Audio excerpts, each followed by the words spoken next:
c'est pas seulement un problème pour les musulmans, c'est aussi un problème pour les Français, pour la République française et pour bien des gens. Vous savez, moi j'ai été, avec Gilles Kepel d'ailleurs, un de ceux qui doutaient de l'efficacité des mesures contre le voile. Je m'en souviens, Jean-Pierre Elkabbach, je vous en avais parlé souvent. Et moi, j'étais pas sûr. Et bien, ça a marché très bien. Il faut faire confiance aux musulmans. Il faut leur expliquer. Gilles Kepel a raison. Il faut leur expliquer. Et d'ailleurs, dans cette loi, si elle est votée, je n'en connais pas le texte, puis il n'a pas encore été présenté, il y aura une période de pédagogie et d'explication. 6 mois, dit-on. De 6 mois à 2 ans. Moi, j'ai entendu le président évoquer ces deux, je ne sais pas ce qui sera choisi, mais de 6 mois à 2 ans. Et ça, c'est très important.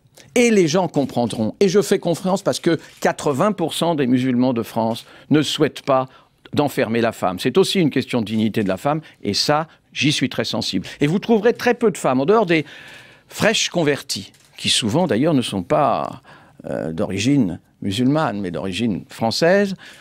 En dehors de cela, vous trouverez très peu de femmes qui sont contre cette loi. Alors, le problème de l'espace public ou des lieux publics, tout ça doit être discuté. Mais je comprends bien, et Gilles Kepel parlait du Maroc. Le Maroc comprendra. Le Maroc comprend déjà. Le Maroc est un pays avancé. C'est un pays où l'islam n'est pas oppressif. Alors, tous ces musulmans-là, que je connais, que j'aime, avec lesquels, quand on parle du Moyen-Orient, c'est ceux-là qui sont les plus avancés, et en particulier les Marocains. Eh bien, je suis sûr, regardez ce que dit M. Boubacar ou M. Moussaoui en France. Ils comprennent, et je pense que, quelque part, je pense à sous ma responsabilité, j'en sais rien, ils sont peut-être soulagés. En tout cas, les femmes le sont.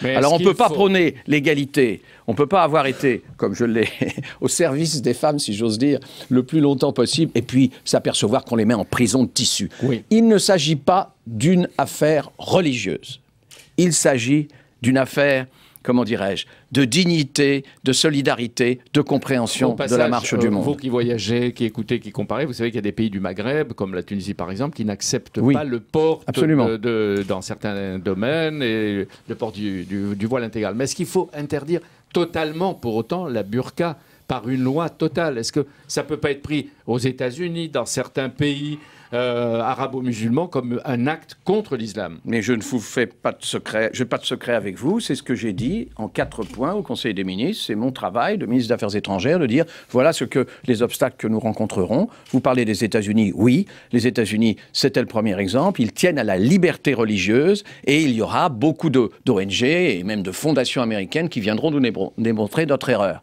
Je crois qu'ils seront convaincus aussi. Nous sommes pour la liberté religieuse. Il n'y a rien de religieux. Il n'y a aucune recommandation religieuse de se voiler la face. C'était une mise en garde au Conseil des ministres? C'était pas une mise en garde, c'est mon travail de faire ça. Quelle mise en garde? Quelles seront les conséquences diplomatiques? Attendez, j'ai pas fini. Là, c'était les États-Unis. Il y aura bien sûr des pays d'Europe qui vont protester.